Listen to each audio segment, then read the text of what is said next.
Padre, con nuestras palmas, con nuestras voces, queremos agradarte. Queremos que esta ofrenda fluya, oh Dios, en este lugar. Queremos crear en este lugar, oh Dios, que has dispuesto para la adoración de tu nombre. Esa atmósfera donde tú entres, Señor, y te entrones allí, oh Dios, únicamente para recibir, oh Dios, la alabanza y la adoración en este día. Gracias te doy, Padre, porque sé que abres en esta noche la ventana de los cielos. Abres allí tú, oh Dios, de tu trono, Padre, para que derrames sobre este lugar ese aceite fresco, esa unción sobre cada uno de los que hemos llegado hasta este lugar. A uno, Dios, allí los que están, Padre, en camino, los que están quizás en sus hogares. Oh Dios, oramos allí por el que está enfermo. Oramos, Padre, por el pueblo que está allí quizás pensando en esta noche las razones por las cuales no ha llegado hasta este lugar, oh Dios. Oramos, Padre, por este tiempo. Sabemos que es un tiempo precioso. Sabemos que es una noche donde tú entras, oh Dios, hasta este lugar y tomas control de nuestros pensamientos. Nos alejas, oh Dios, de quizás pensar en esta noche en situaciones diferentes a lo que hemos dedicado en este momento para ti, Jesús de Nazaret. Por eso todo está dispuesto. Por eso todos, Señor, estamos dispuestos allí entrando en el trono, Señor, tomando, Señor, esas armas espirituales en esta noche, que no son, Padre, las que quizás podemos imaginar, sino esas armas poderosas en ti, y nos apropiamos de esta oración en esta noche. Por eso damos inicio a este tiempo, oh Dios. Damos inicio, Señor, a este momento, un momento único, un momento que no será, oh Dios, un momento irrepetible en tu presencia, donde podemos adorar tu nombre, Jesús de Nazaret. Permítenoslo hacer por entendimiento, oh Dios. Cada alabanza que hemos preparado en esta noche, toque tu corazón, oh Dios, allí. Toque tu trono, toque, oh Dios, allí lo más profundo de tu ser, Jesús de Nazaret, y podamos alabar tu nombre con libertad, podamos adorar tu nombre con libertad, Jesús, en esta noche. Te agradezco, Padre, porque sé que así lo harás, Jesús de Nazaret, en este tiempo, oh Dios. Gracias, Señor, te damos en esta noche. Y hay fiesta en esta casa, porque hay una iglesia, Señor, viva, una iglesia purificada por tu sangre. Y nos alegramos, Señor, de poder cantar a tu nombre y darte alabanza, darte toda la gloria, darte a ti toda la honra, Señor. Extendemos, Señor, nuestras manos y te decimos: queremos tocar tu corazón, y que, Señor, tú ministres al nuestro con tu amor y con tu misericordia. En el nombre de Jesús, y damos esta ofrenda de alabanza a tu nombre, mi Jesús, Señor. Gracias por estar con nosotros y en nosotros, Señor.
por nosotros.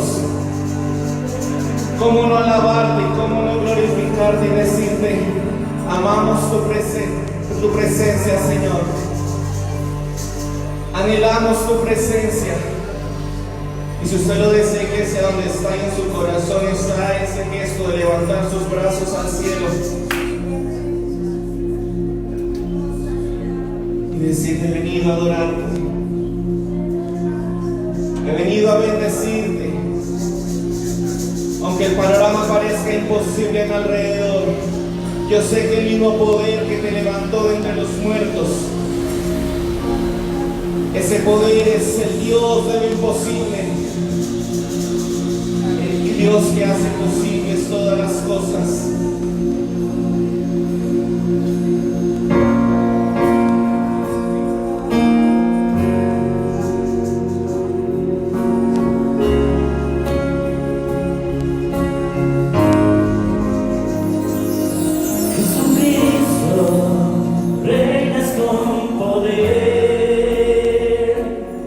Soberano, victorioso Rey, ni la muerte pudo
Al corre el justo y es levantado.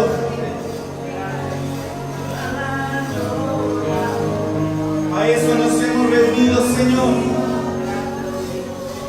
a cantar a tu nombre.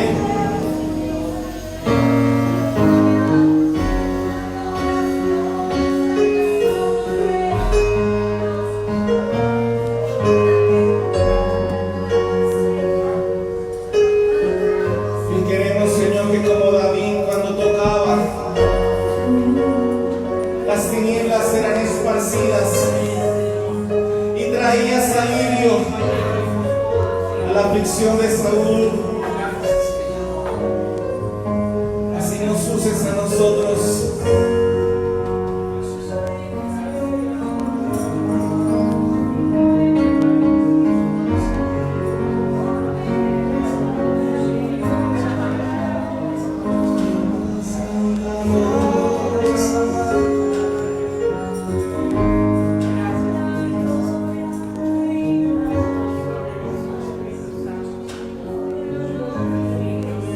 Hemos cantado y dicho, su nombre es Jesucristo, que reina con poder. Esa poderosa canción dice, ni la muerte pudo detener el poder de Dios de lo imposible para que la venciera. Jesucristo, reinas con poder. ¿Se puede apropiar de esa palabra, iglesia? Soberano, victorioso Rey. Jesucristo, dilo. Jesucristo, reinas con poder. Que si lo canto lo creo más. Soberano, victorioso Rey. Ni la muerte pudo detener.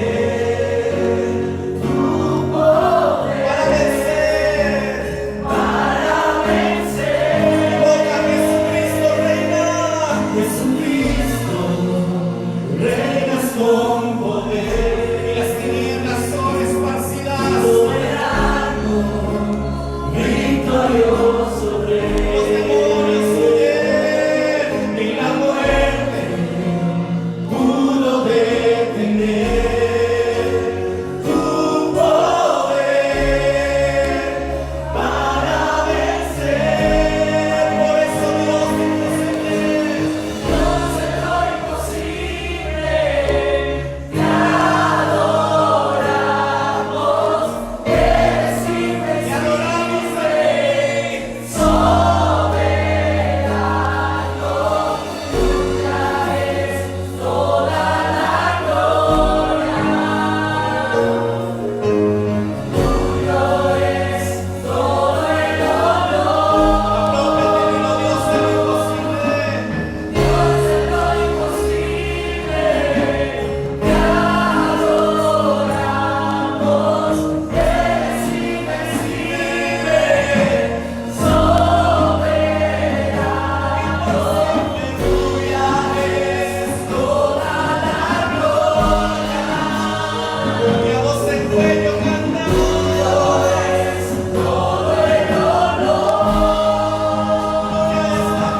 los santos, ese murmullo celestial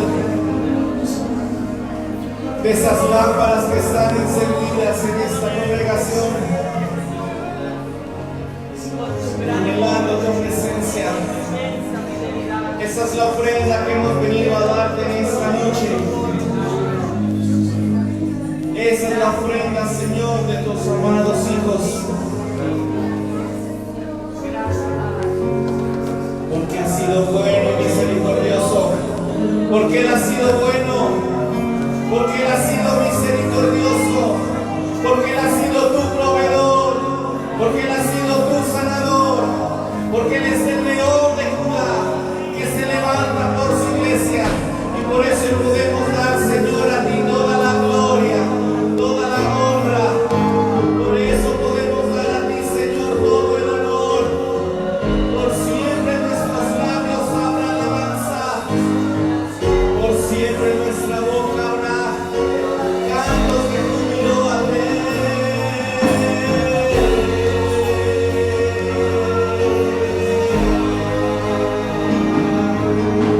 Poder de Dios manifiesta tu presencia. Más y más de ti queremos, porque para levantar tu nombre queremos estar llenos de tu gloria y de tu poder. Más de ti, Señor. Esta iglesia clamamos.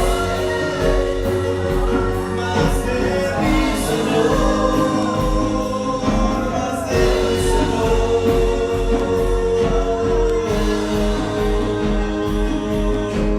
Más de ti, Jesús, Espíritu Santo de Dios, tuya la gloria, tuya la honra, tuya la gloria, Señor, tuya la honra, Dios de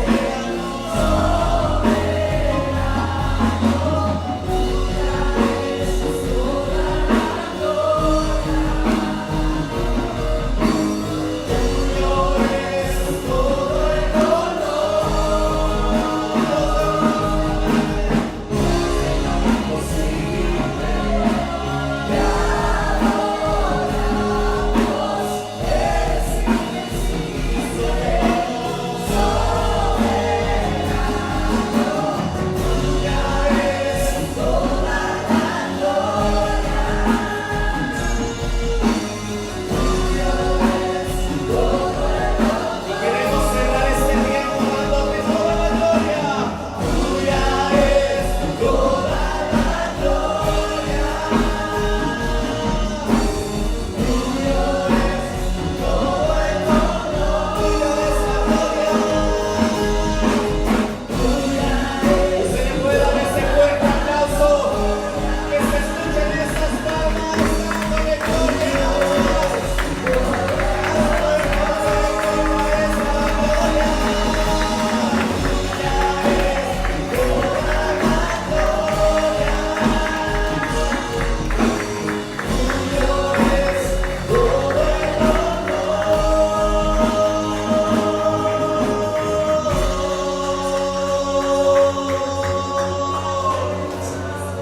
Gracias, Señor, y a su nombre, a su nombre.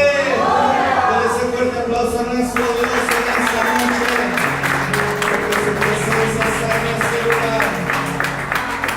Gracias, Señor Jesús.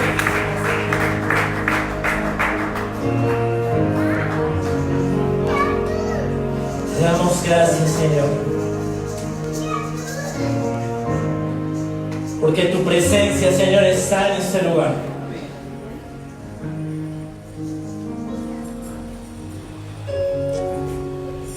Porque hoy sé, Señor, que tú restaurarás vidas. Porque donde Satanás ha querido traer desilusión, Señor, hoy tú traes alegría y esperanza, mi amado Rey. Porque aun cuando veamos, Señor, las puertas cerradas, tú hoy, Señor, las abres para tus hijos. Porque aún, Señor, cuando hay duda en tus hijos, Señor, tú pones confianza en ellos, Señor, para que puedan alabar y exaltar tu santo nombre.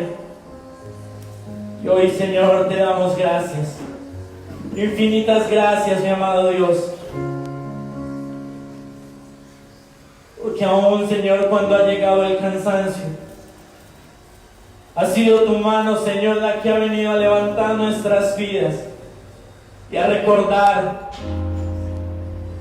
que no estamos solos, que tú estás, mi amado Padre, que tú traes, Señor, en esta noche. Un bálsamo nuevo, Señor, de adoración. Un bálsamo nuevo, Señor, de exaltarte. Un bálsamo nuevo, Señor, para tus hijos. Hijos, Señor, que necesitan y anhelan cada día más tu presencia.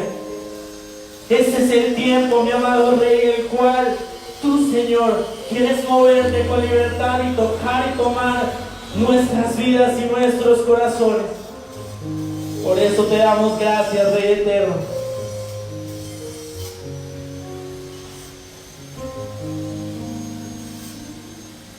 Dice el libro de Proverbios 3:9: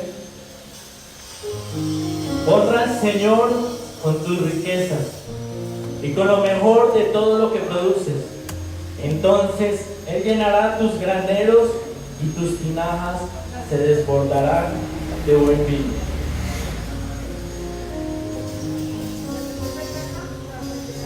La mejor manera de honrar, la mejor manera de ofrendar es con nuestras vidas. El dinero va y viene. El dinero es efímero, el dinero se acaba. Pero su palabra y la presencia de nuestro Dios nunca va a terminar. Acá nos dice: honra al Señor con tus riquezas. El riquezas no solo es dinero. El riquezas no es oro, plata. ¿Qué hay en nuestro corazón que venimos hoy a ofrendar y a ofrecer a nuestro Dios? Es la primera manera de presentarnos delante de Dios con un corazón dispuesto, con un corazón que anhela su presencia, pero con un corazón que desea servir cada día más a nuestro Dios. Aun cuando no veamos hoy el dinero en nuestros bolsillos, podamos decir: Señor, con lo que tengo y lo que soy, quiero adorarte, quiero servirte, quiero honrarte, porque tú eres mi papá, porque tú suples lo que mi casa necesita, pero recargas mi vida con tu palabra y tu presencia es la que fortalece mi vida.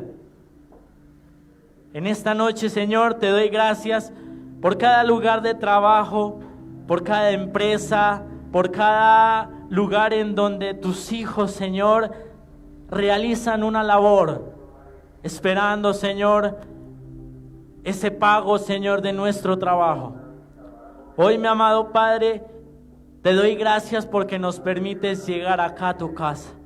Nos permites traer, Señor, lo que por orden tuya, Señor, está escrito en tu palabra. No lo hacemos, Señor, para que nos vean. No lo hacemos, Padre, para que quizás nuestra vida sea llena de más y más dinero. Lo hacemos, Dios, para obedecer tu palabra. Y por eso, Señor, te doy gracias porque bendecirás cada familia, cada hogar. Y lo mejor, Señor, es que seguirás bendiciendo esta casa en donde tu presencia cada día, Señor, está. Te damos gracias en el nombre de Jesús de Nazaret y los invito a que podamos ofrendar.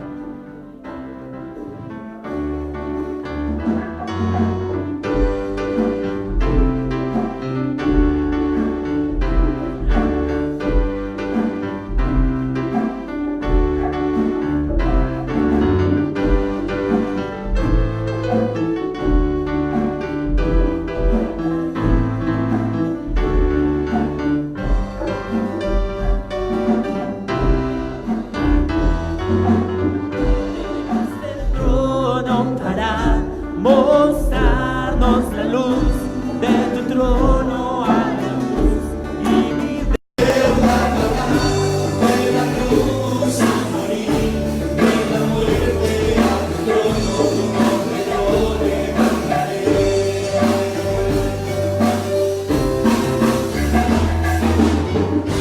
Haz el trono para mostrarnos la luz de tu trono a la luz.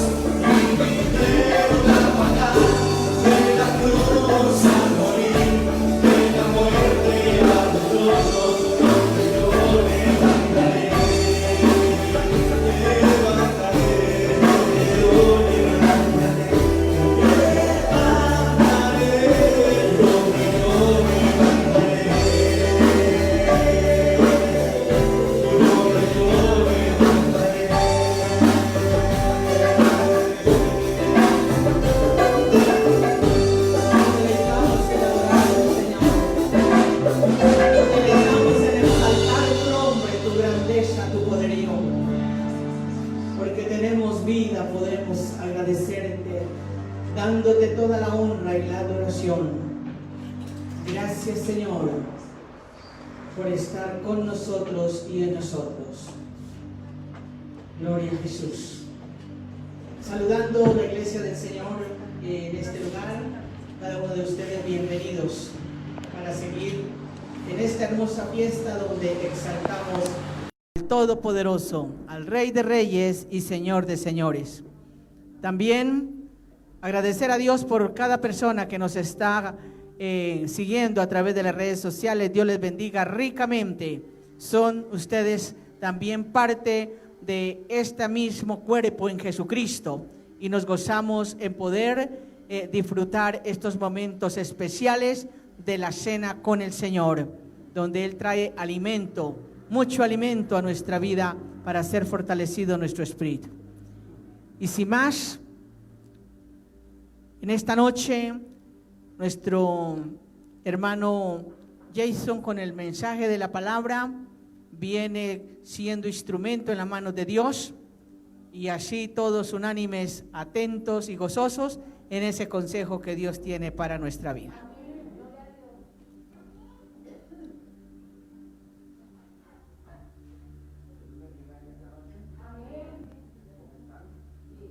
¿Ya se saludaron? Sí, bueno, me alegra verlos nuevamente. También a las personas que están sintonizadas en esta noche desde las redes sociales, un saludo de la iglesia RIB, y de verdad que un poder especial de la presencia de Dios en esta noche. ¿Cuántos dicen amén? Si usted no lo puede sentir, que puede abrir su corazón en este momento y decirle: Señor, yo quiero anhelar y dame ese amor por querer encontrarme contigo cada vez que vengo aquí y no perder mi tiempo tal vez. En noviembre se vinieron los BRE, septiembre, octubre, noviembre, diciembre y chao. Y se acabó esto, ¿cierto? Se fue. Y en este mes hay una frase que va a ser la frase lema y está basada en Mateo, capítulo 8, versículos del 7 al 13. Y dice la frase de este mes: yo iré y les sanaré. Pues abrir un tema de un mes no es fácil, porque solamente Dios es el que nos puede decir por qué dirección quería que la pastora que nos vayamos, ¿cierto? Pero quiero hablar hoy con ustedes y ser lo más puntual posible. Y los que les gusta anotar, esta prédica se llama Siervos con peros, no con pelos, sino con peros. Siervos con peros. Este es un servicio de servidores y sabemos que independientemente que usted esté con un cargo en la iglesia, todos somos servidores en el reino de los cielos, ¿cierto? Gracias. Entonces, siervos con peros. Quiero arrancar diciéndoles que es un pero. Un pero tiene varias definiciones. El primero es que los que les gusta la gramática, es una conjunción que indica oposición, contrariedad, limitación y descontento. Eso es una primera definición.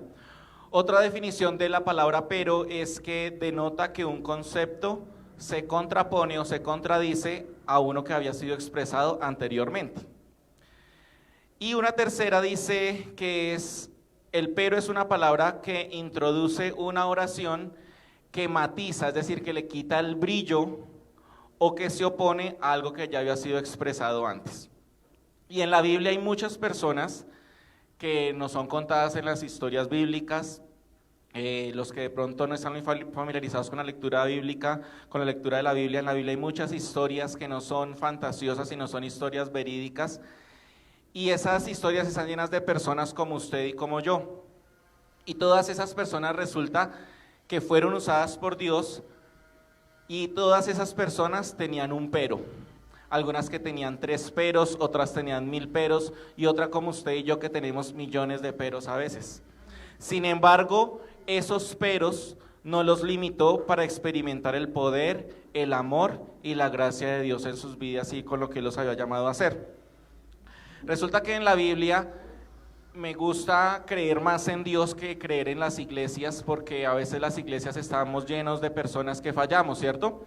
Y por eso es que Dios, por medio del Espíritu Santo, es un versículo que dice, muy sabio, que dice que nuestra mirada puesta en el autor y consumador de la fe, que es Jesucristo.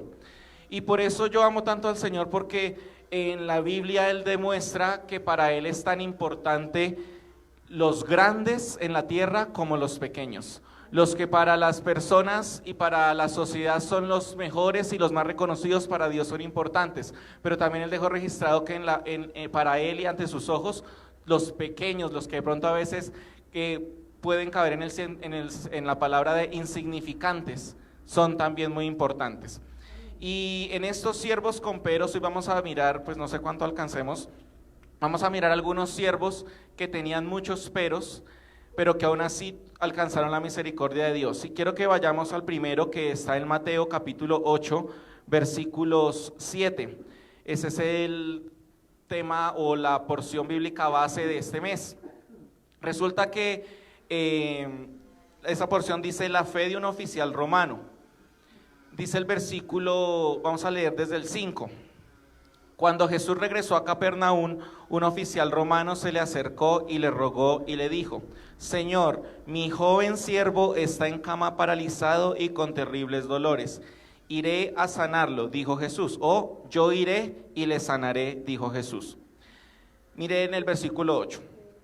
Yo estoy leyendo en la nueva traducción viviente, para los que la tienen también ahí. Señor, dijo el oficial, no soy digno de que entres en mi casa, tan solo pronuncia la palabra desde donde estás y mi siervo se sanará. Lo sé porque yo estoy bajo la autoridad de mis oficiales superiores y tengo autoridad sobre mis soldados. Solamente tengo que decir, vayan y ellos van, o vengan y ellos vienen. Y si les digo a mis esclavos, hagan esto, ellos lo hacen. Al oír esto, Jesús quedó asombrado, se dirigió a los que lo seguían y dijo, les digo la verdad, que no he visto una fe como esta en todo Israel. Y cierra la historia en el versículo 11, diciéndole Jesús al oficial romano, vuelve a tu casa, debido a que creíste, esto ha sucedido. Y el joven siervo quedó sano en esa misma hora. Este oficial romano era un centurión, era un oficial del ejército romano. Y como oficial del ejército romano, era una persona que era respetada ampliamente, era reconocida por su comunidad, era uno de los jefes, es decir, era una persona de influencia que tenía dinero. ¿Y cómo se llama la prédica? Siervos con peros. Resulta que este centurión era un líder en una estatura media, porque así como mandaba, a él también lo mandaban. El pero de este centurión romano. Ustedes, si leen la vida de los oficiales romanos o del ejército romano, se van a encontrar con cosas que ante la sociedad son muy escandalosas, como sus costumbres a nivel en la casa, cómo tenían sus costumbres sexuales con los esclavos y con las esclavas, y toda esta parte oscura del imperio romano. La Biblia no lo registra, pero posiblemente este oficial romano no era una excepción. Podría tener costumbres escandalosas y consideradas como poco morales. Y el pero más grande que a este hombre exitoso, lleno de autoridad, que más les dije, respetado, reconocido por la comunidad, que mandaba a muchas legiones de los ejércitos, tenía un pero que lo estaba haciendo infeliz. Y era que alguien a quien él apreciaba mucho estaba enfermo. Dice la Biblia que estaba paralítico, que estaba paralizado, y dice que tenía terrible dolor. Es decir, su vida de mucho respeto, de reconocimiento por la comunidad y como jefe no era tan perfecta como parecía. Su vida y dicha no eran satisfactorias. Dice el versículo 6, cuando él se acercó a Jesús, le dice, Señor, mi joven siervo. A mí me llama mucho la atención que diga mi, porque en el resto de partes de la Biblia dice uno de mis siervos. Dice mi siervo joven. Ojalá usted pueda estudiar esto. Hay muchas teorías frente a este tipo de relación. Y dice que este hombre, esa persona que trabajaba y que era esclavo en su casa, le generaba un pero en su vida. Porque no todos lo veían como el centurión, el grande, el poderoso, el guerrero que estaba con el imperio romano. ¿Qué le podría afectar? Tenía este pero. Pero a pesar de esta situación, quiero que miremos lo que les decía al principio, que alguien que tal vez para la sociedad es insignificante, como quien en este caso, ¿sería el centurión el insignificante? El siervo, el esclavo. Era alguien que tal vez era insignificante tanto para los demás, el de la casa del centurión, como para la misma sociedad. Pero quiere saber algo, que Jesús sintió empatía con el centurión. Y Jesús no lo vio como, pero es que es un esclavo, es un insignificante. Y el mismo centurión lo sabía. Si usted lee el versículo 8, y cuando usted iba a misa le decían eso, ¿cierto, Señor? No soy digno que entres en mi casa, pero solamente una palabra tuya bastará para sanarme. El mismo centurión lo sabía. Y él sabía que a pesar de su posición aparente ante la sociedad, él tenía un pero en su vida que lo hacía sentir sucio delante de la presencia de Dios. Sabía que había un pero, que era la enfermedad de su siervo, y que tal vez para él, nadie lo iba a entender, porque ¿cómo se va a preocupar por un esclavo? ¿Por qué tanta preocupación por un esclavo? Y vamos a mirar qué hizo este centurión. Aunque él tenía ese pero, yo veo ahí en el versículo 5 algo primero que él hizo, y es que él se acercó a Jesús. La palabra de Dios dice que nosotros somos los que debemos acercarnos a Dios y Él se acercará a nosotros. En el versículo 5 también hay una expresión que dice, se acercó y le rogó. ¿Usted se imagina a un coronel, a un general rogando? Esa no es la imagen que uno tiene en el subconsciente de las personas militares. Cuando se piensa en un militar, en una persona de guerra, usted todo se imagina menos que sea una persona que está rogando. Pero este hombre, este centurión, con todo y su pero, se acercó en el versículo 5. El versículo 5 nos sigue diciendo que rogó. Eso es señal de que se humilló ante Jesús. ¿Qué más hizo? En el versículo 6 usted lo encuentra. Señor, mi joven siervo está en cama paralizado y con terribles dolores. Este versículo arranca con la palabra Señor. Cuando uno era pequeño o cuando usted le habla a sus papás, los que todavía están con ellos o estamos con ellos, ¿cómo les decimos? Señor, señora, porque estamos reconociendo nuestra posición de hijos. Y este centurión también, con toda su armadura, con todo lo que implicaba ser un centurión y ser oficial romano, le dijo a Jesús, Señor. Reconoció cuál era su posición en ese momento. Sigue hablando el versículo número 6 y le contó todo lo que le pasaba. Es decir, habló y comunicó lo que le estaba sucediendo. Porque a veces nosotros nos pasa y nuestra vida es, solamente pensamos acá. Señor, tu palabra dice que tú miras mis pensamientos. Sí, pero Dios necesita que nosotros hablemos y le contemos qué es lo que sucede. ¿Qué más hizo el centurión? En el versículo 8. No soy digno que entres en mi casa. Así como reconoció su posición de humillación delante de Jesús, reconoció que su condición era de pecado y que había algo en su casa que no funcionaba bien, que había algo en su casa que era escandaloso para los demás. Reconoció su condición delante de Jesús. En el versículo 9 dice, y leíamos que él dijo, solamente Jesús, no entre a mi casa porque eso está terrible, eso está vuelto al revés, a mí me da pena que usted entre. ¿Cuánto le hemos dicho al Señor? Señor, no mires mi corazón hoy, no mires lo que ha pasado porque en realidad me da pena. Pero el centurión le dijo en el versículo 9, solamente dígalo, solamente diga la palabra y será hecho. Acabamos de cantar una canción poderosa que es Dios de lo imposible. ¿Quién sana con la palabra? Solamente nuestro Dios.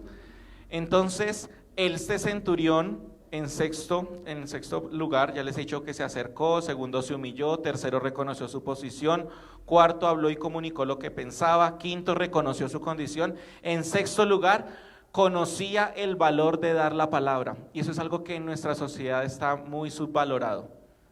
Ahora nos toca hacer capitulaciones hasta para casarnos, ¿cierto? Pero este centurión, como oficial del ejército romano, conocía el valor de dar la palabra y eso lo utilizó a su favor. Y él también podemos ver que era una persona de palabra, porque él decía, yo le doy una orden a mis oficiales y ellos lo hacen, les digo vayan y ellos van, vengan y ellos vienen. Y él sabía que él estaba hablando con el Rey de Reyes y el Señor de Señores, con el Dios de los ejércitos, como cantamos también a veces. Pero a veces nosotros no somos un centurión, no alcanzamos ni a ser, no sé, y le hablamos a Dios como si fuera el vecino. Y eso, a veces al vecino le decimos buenas tardes, ¿cómo está? Al Señor a veces pasan los días y ni le hablamos. Él reconoció la autoridad de Jesús en el versículo 9. ¿Y cuál fue el resultado de que él superara este pero? Que él obtuvo el milagro que estaba esperando. Jesús en ningún momento dijo, uy, sí, su casa es tan indigna que yo por allá no me acerco. Jesús en ningún momento le dijo, uy, sí, sus costumbres morales son tan terribles, yo no quiero ni ver qué es lo que pasa con esos esclavos en su casa. Jesús nunca le refregó al oficial romano lo que estaba pasando. El que le resaltó la fe, que le resaltó que él hubiera podido dar el salto sobre el pero que tenía. Y dice el versículo 11, mire la reflexión que hace Jesús sobre cuando él le dijo, solamente dígalo y será hecho. Y les digo que muchos gentiles, o sea, nosotros, los que no somos judíos, vendrán de todas partes del mundo, de Colombia, de Venezuela, de Perú, de todas las partes, del oriente y de occidente, y ellos sí se sentarán con Abraham, Isaac y Jacob en la fiesta del reino de los cielos. Pero muchos israelitas, para quienes se preparó el reino, serán arrojados a la oscuridad de afuera, donde habrá llanto y rechinar de dientes. Hay alguna otra porción de la Biblia que dice que Dios a veces provoca a celos a su iglesia cuando no valoran su presencia, los provoca a celos con personas que no son de la casa. Y esa es la reflexión que Jesús hace. Este centurión pudo saltar su pero y recibió su milagro. Jesús no le refregó en su posible pecado en la cara.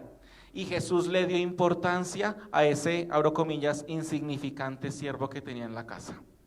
Pero todo ¿por qué? Porque el centurión pudo superar su pero. Segundo siervo con pero en la Biblia que encontramos. ¿Cómo vamos con el centurión? ¿Bien? Listo. Usted lo encuentra y ahí nos vamos a centrar el resto del mensaje en Segundo Libro de Reyes, capítulo 5.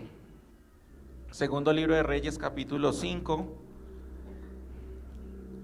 Uno separa los versículos y se le pierden aquí del susto. Es que ustedes hacen dar nervios. Segundo de Reyes 5, vamos a leerlo. Ahí les voy a hablar de otro militar. Entonces hoy vamos a hablar de los militares. Segundo de Reyes 5:1, lo voy a leer. El rey de Aram, ¿de dónde?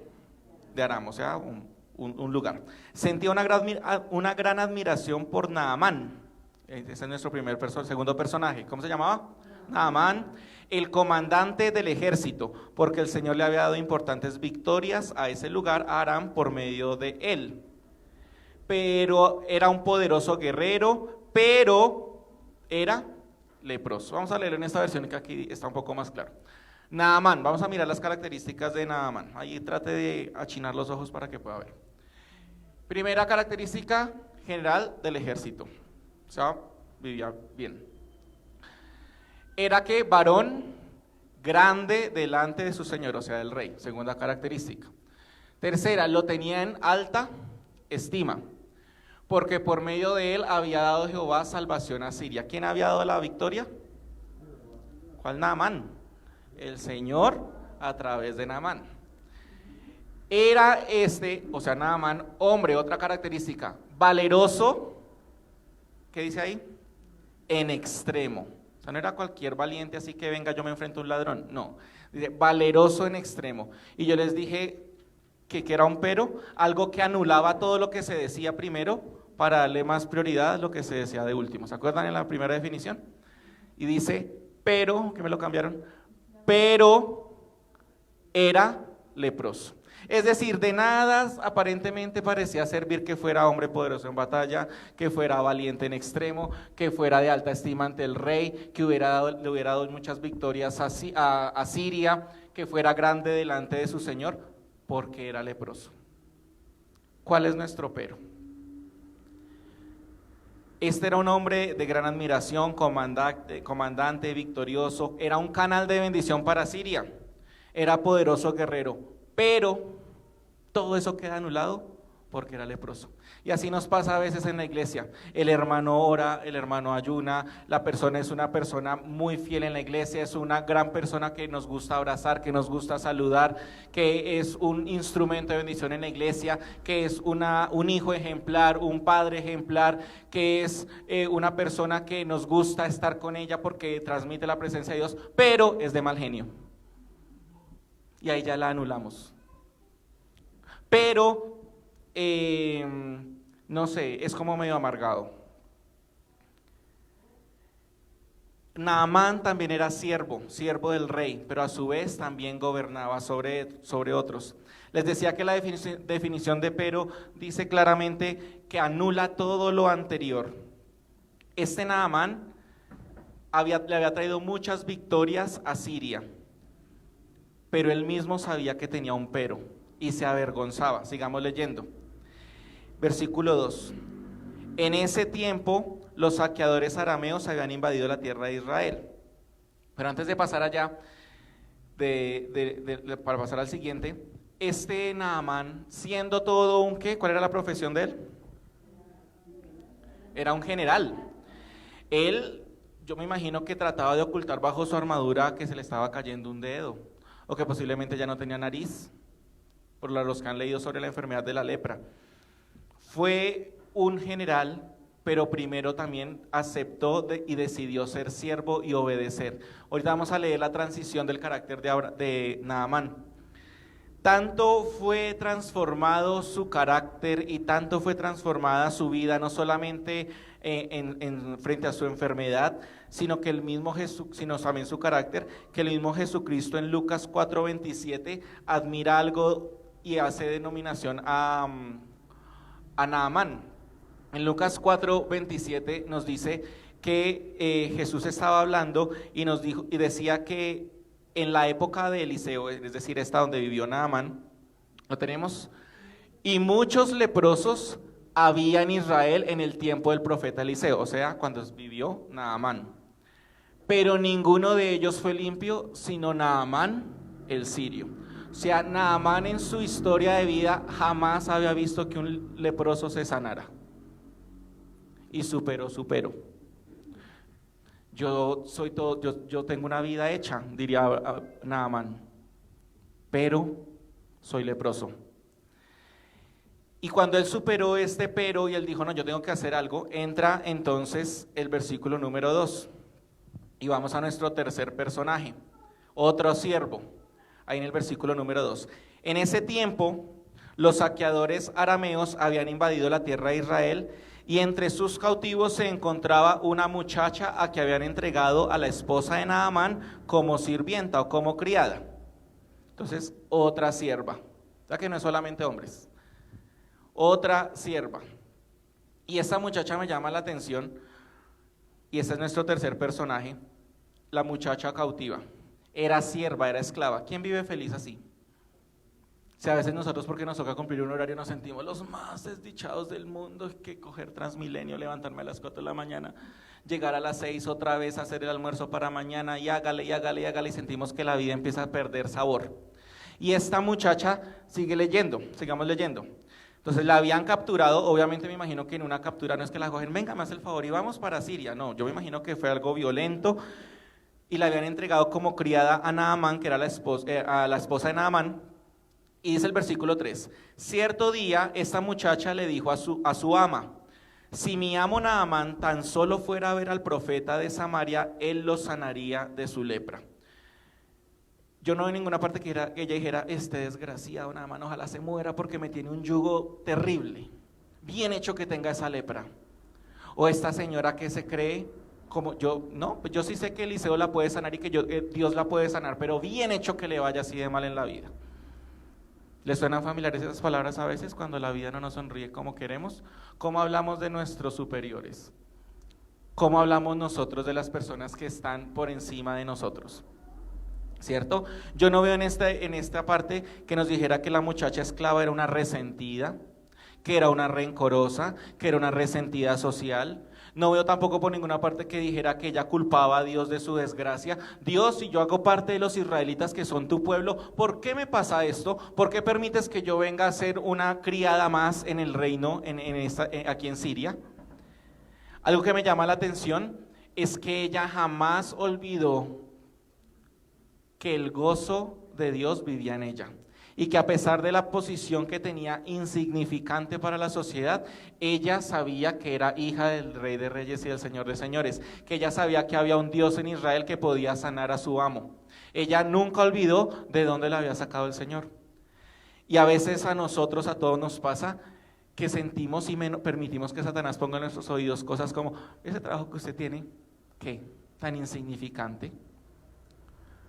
Aquí en la iglesia tenemos muchas profesiones, tenemos personas profesionales como personas que hacen trabajos un poco más informales, y a todos Satanás nos aguijona: lo que usted está haciendo, ¿para qué sirve? Eso tan insignificante, ¿quién lo ve? Como para qué se esfuerza, eso hágalo mediocre, y eso nos contagia en la iglesia. Entonces por eso venimos a cantar sin aprendernos las formas de las canciones, venimos a servir en producción de cualquier manera y ponemos todo al revés como nos dicen nuestros líderes, venimos a hacer el trabajo en la iglesia de cualquier manera porque como es tan insignificante y nadie lo ve. Los únicos importantes son allá los de la alabanza que les ponen luces ahora, ¿cierto?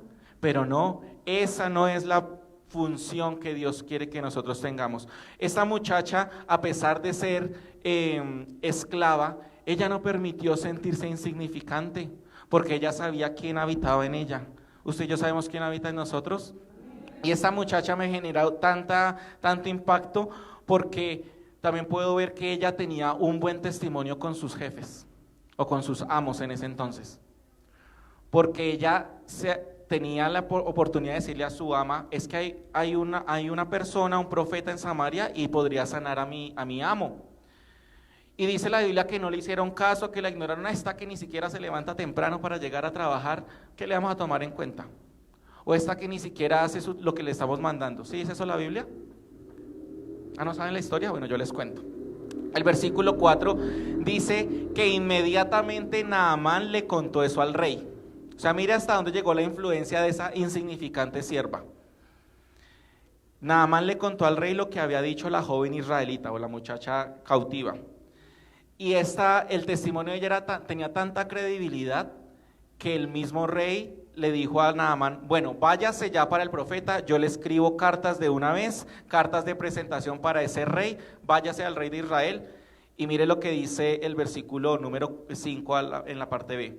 Entonces Naamán emprendió el viaje y llevaba de regalo 340 kilos de plata, 68 kilos de oro y 10 mudas de ropa.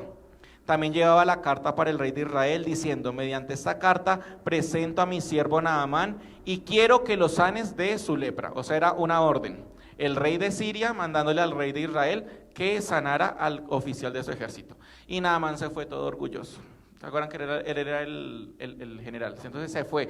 Yo me trato entre reyes, decía él. Yo me trato entre reyes. ¿Y desde dónde iba a venir la solución de él? Desde la mujer insignificante para la sociedad, que tenía muchos peros. Era una sierva que sabía que era hija de Dios, pero era esclava. ¿Cómo se llama la prédica? Siervo sin peros. Pero ese pero de ser una esclava, de ser una trabajadora, de ser una persona que tal vez su vida aparentemente no era tan impactante, no le impidió a ella que testificara a los grandes de quién era su Dios. Entonces vemos aquí que Naamán se fue para allá, llegó a donde el rey, versículo 7, y dice: cuando el rey de Israel le entregó la carta, y cuando el rey de Israel leyó la carta, horrorizado se rasgó las vestiduras y dijo: este hombre me manda a un leproso para que yo lo sane. ¿Acaso yo soy Dios para dar vida y quitarla? Creo que solo busca una guerra entre nosotros. Imagínense que le llega al rey de Israel esa carta diciendo: sánemelo, ya. Pues obviamente él entró en pánico y dijo: yo no puedo hacer eso, lo que está buscando es un pretexto para que nosotros entremos en guerra. Les decía que esta muchacha habló de Dios a los soberbios de sus amos, porque Naamán era muy soberbio, ahorita lo vamos a ver por qué. Y les hacía una pregunta también: ¿quién tal vez de sus superiores, de mis superiores en nuestros trabajos, necesita de Dios? Y nosotros por nuestro aparente pero no le hemos hablado. Uy, sí, pero es que yo aquí dije tal cosa, pero es que yo no tengo el criterio para decir esto otro, pero es que van a decir que yo soy un fanático, pero es que yo... No. ¿Cómo actuamos en nuestro trabajo? ¿Será que así como los jefes de esta muchacha, los nuestros podrían decir, sí, le creemos porque si lo dice Pepito Pérez es así? Y vamos a movilizar todo lo que tengamos que movilizar. ¿O nos pasa al contrario? Este jefe, no sé qué, que ojalá le pase y no le pase. Tercero, era la muchacha cautiva. Cuarto, entra el siguiente personaje en esta misma porción de la Biblia. Entonces, en el versículo 8, el cuarto siervo, con peros, con muchos peros, Eliseo, dice, entonces acuérdense que el rey se había rasgado las vestiduras, se había dicho, no, ¿qué voy a hacer? Me van a matar. El 8, sin embargo, cuando Eliseo, el profeta de Dios, hombre de Dios, supo que el rey de Israel había rasgado sus vestiduras en señal de aflicción, le envió este mensaje: ¿por qué estás tan disgustado? Mándemelo acá, mándeme a Naamán aquí, así él sabrá que hay un verdadero profeta en Israel. A mí me llama la atención porque sí, Eliseo era un hombre de Dios y era muy usado por Dios, pero también en otras porciones de la Biblia yo veo, y si usted ha leído la vida de Eliseo, él era una persona muy temperamental y era una persona muy impulsiva. Pastora, fue él el que mandó que se lo comieran unos osos a unos niños porque se burlaron de él porque era calvo. Y él dijo, Señor, que vengan los osos, no sé qué, y se comieron a los niños. Pues yo me imagino que mi Dios no quiere que los osos se coman a los niños, porque mi Dios es bueno. Pero Eliseo era muy impulsivo. Y acá me llama la atención que dice, porque él no dijo, así Naamán va a saber que hay Dios en Israel. ¿Qué dijo? Se va a saber que hay profeta verdadero en Israel. El pero de Eliseo, y usted lo sigue leyendo más adelante, es que él era el ungidísimo. Él era el aleluyosísimo, él era el cristiano 1A, el que no cabía en la iglesia y que no se hacía junto al lado del hermano o la hermana, que era muy carnal para él. Porque él no aceptaba que él también tenía varios peros. Pero eso no lo anuló, eso no lo hizo menos. Vemos que Eliseo, en efecto, tenía este pero que les estoy nombrando, pero aparte de eso la Biblia también dice que era siervo de Dios. Él sabía quién era Dios, porque él dice que venga acá, él tenía la certeza que Dios iba a sanar a ese general del ejército. Dijo, tráiganlo. ¿Cuál es el problema? ¿Cuál es el lío? En el versículo 8 que les acabo de decir, vemos que él también sabía cuál era su posición en Dios. Él dice que cuando le mandaron a Naamán, volvemos al versículo número 9. Estamos con Eliseo.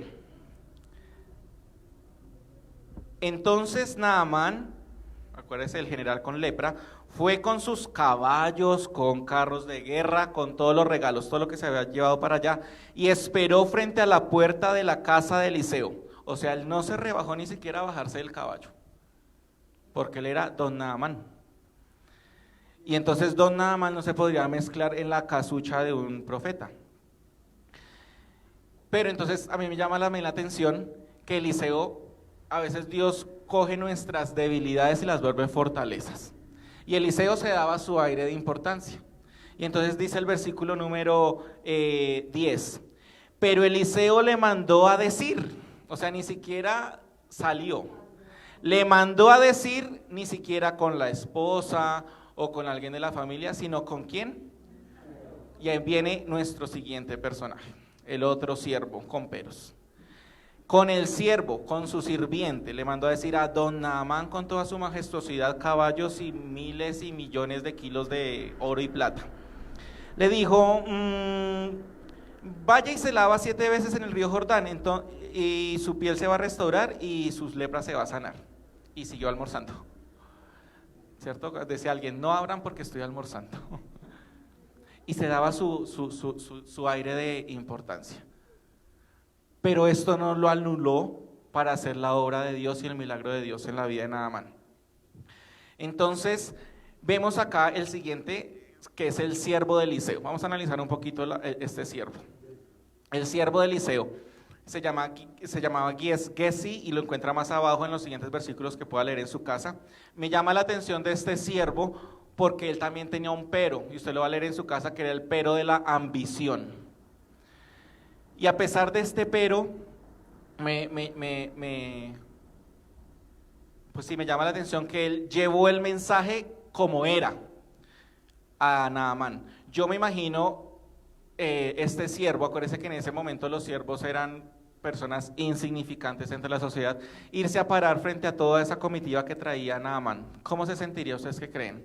Con miedo, con temor, ¿cierto?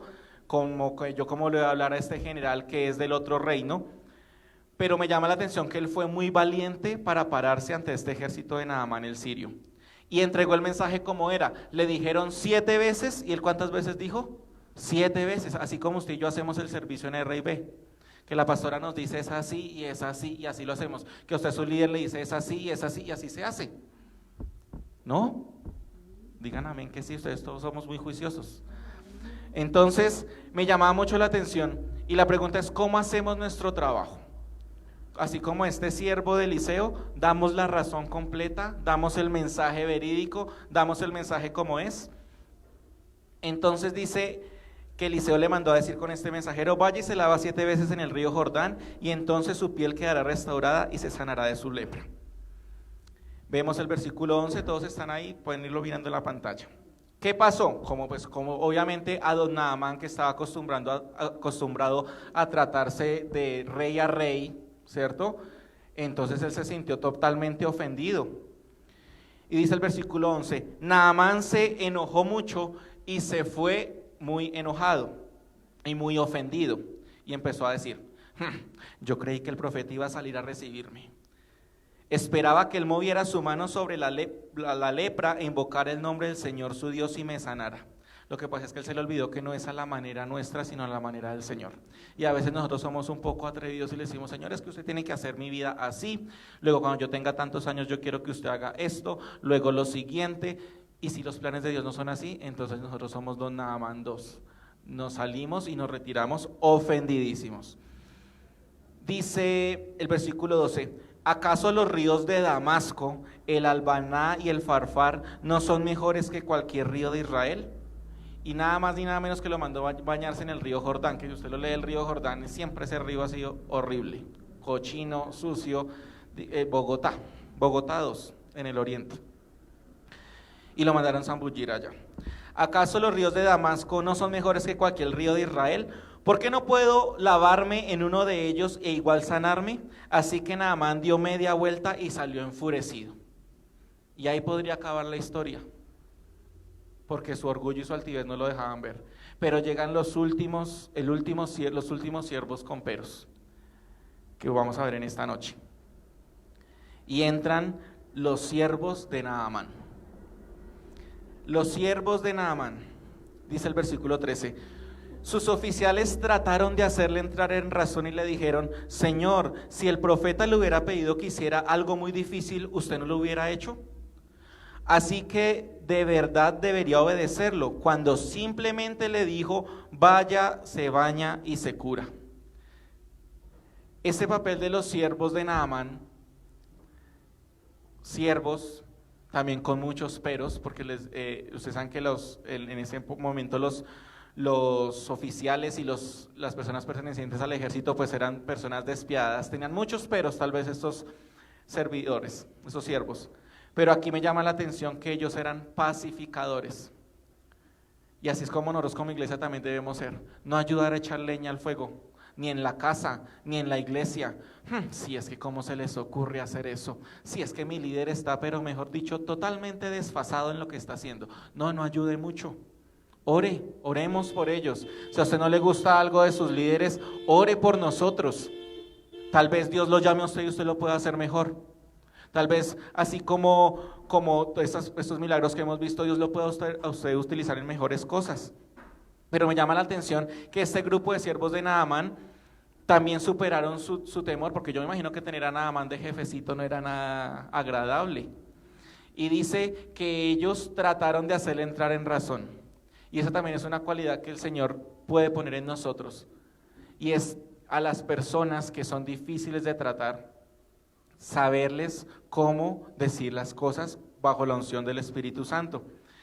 Estos siervos de Naamán eran pacificadores, conocían a su jefe, pero también fueron arriesgados al hablarle, porque él se enfureció y se fue. Dice la Biblia que se fue, dio media vuelta y se fue. Pero ahí entraron ellos e impulsaron a Naamán a tomar y apropiarse de las promesas del Señor, del milagro. ¿Todo esto para qué? Dice el versículo número 14. Entonces Naamán el leproso bajó al río Jordán y se sumergió 7 veces, tal como el hombre de Dios le había indicado, y su piel quedó tan sana como la de un bebé y se curó. Todo esto, iglesia, y todo este recorrido que hicimos de estos siervos, para que nos demos cuenta que Dios no siempre va a utilizar lo que es más visible, lo que es más perfecto, para que nosotros como iglesia no permitamos que Satanás nos susurre al oído que lo que nosotros hacemos, que nuestro estilo de vida o que lo que nosotros vivimos en nuestra cotidianidad es insignificante y nadie lo ve. Esto jamás hubiera pasado, y esta sanidad de Naamán, porque Naamán era una figura pública. ¿Ustedes cuántas personas creen que se convirtieron o que creyeron en el Dios de Israel al ver a Naamán curado? Muchas. Pero todo esto no hubiera sido posible si no hubiera sido por los siervos, por esa unción de siervos y esa cadena de siervos y de sirvientes que había en ese momento. Y hoy en día nosotros no nos llamamos siervos, pero nos llamamos servidores del reino de Dios. Y esa es la invitación. El Señor Jesús dice: yo iré y le sanaré, pero para que eso pase Él necesita de servidores como usted y como yo, que no permitamos que Satanás nos haga creer y nos haga olvidar quién es el que habita en nosotros. Esta muchacha cautiva, la empleada de Naamán, ella jamás olvidó que a pesar que estaba siendo esclavizada en esa casa, ella tenía una unción que la hacía superior al mismo Naamán, una unción que la hacía superior a su misma ama. Y eso es lo que nosotros como iglesia debemos tener siempre en nuestro corazón, que posiblemente usted no tenga el trabajo más representativo, más relevante en esta sociedad, pero el poder que habita en usted como iglesia no se le puede olvidar. El poder que habita en usted es mejor que el poder que habita en nuestros presidentes, porque es el poder del Espíritu Santo en nosotros.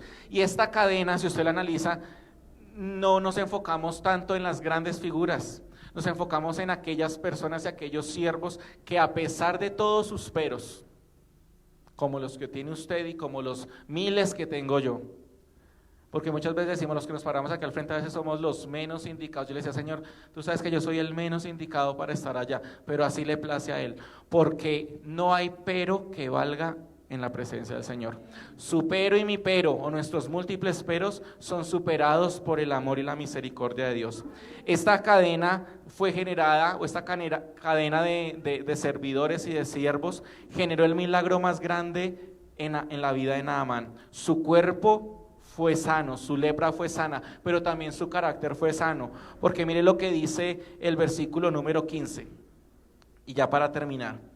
Después Naamán y todo su grupo regresaron a buscar al hombre de Dios, se pararon ante él y Naamán le dijo: ahora sé que no hay Dios en todo el mundo excepto el Dios de Israel. Y dice que hasta le ofreció regalos. Y Naamán dice que le dijo: yo de ahora en adelante solamente voy a adorar al Dios de Israel. Me tendrás que disculpar, Eliseo, porque yo todavía soy siervo del rey de Siria y él se inclina ante otro Dios. Yo te pido que ores y que tengan misericordia, porque yo también me voy a tener que inclinar, pero mi corazón va a estar delante del Dios de Israel. Entonces, ¿cuál es tu pero? ¿Cuál es mi pero? ¿Cuál podríamos decir? ¿Cuál es la lepra de pronto que hay en nuestra vida? Voy a invitarle que cierre sus ojos ahí donde está y le digamos: Señor, perdónanos, porque a veces se nos olvida quiénes somos en ti. Y dejamos que Satanás susurre a nuestro oído que somos insignificantes y lo que nosotros hacemos no tiene ningún valor. Hoy nos acercamos ante ti y te decimos: perdónanos, Señor. Gracias porque tú todo lo sabes de nosotros. Gracias porque tú todo lo conoces. Gracias te damos, Señor, por todas estas personas que dejas registradas en la Biblia. Pero sobre todo te damos gracias, Señor, porque tú nos recuerdas que nuestros peros, lo que a nosotros tal vez nos avergüenza, como esta lepra avergonzaba a Naamán, Señor, así hoy podemos saber que hay algo en tu corazón que nos hace amarte y que te hace que nos ames por encima de todas las cosas. Usted pueda cerrar sus ojos ahí donde está y decirle: Señor Jesús, yo te pido que tu presencia habite en mi corazón. Yo quiero, Señor, ser un siervo tuyo, que a pesar de mis peros, a pesar de mis faltas, a pesar de lo que me impide el brillo, Señor, como esos peros, Señor, que matizan mi brillo original. Así como Naamán era valiente, era vigoroso, era fuerte, pero había algo en él. Y usted le pueda presentar ese pero en su corazón al Señor. Solamente usted y Él lo saben. ¿Cuál es ese pero? Hoy, Señor, te decimos, presentamos este pero delante de ti, pues para ti no hay nada oculto,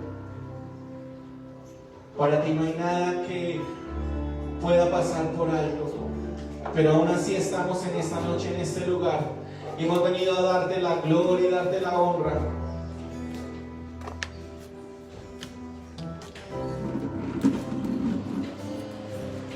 Hoy, Señor, te decimos, Jesús, ven y toma nuestras limitaciones y conviértelas en nuestras fortalezas. Tus ojos de vida quedó, nada puedo esconder, que no soy nada sin ti, confío, Señor. Todo lo sabes de mí, cuando miras el corazón, todo lo puedes ver muy dentro de mí. Lleva mi vida a una sola verdad, que cuando me miras nada puedo ocultar. Sé que es tu fidelidad que lleva mi vida más allá de lo que puedo imaginar. Sé que no puedo negar que tu vida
Y gracias, Señor, porque tú nos llevas en paz y en seguridad a nuestros hogares, Señor.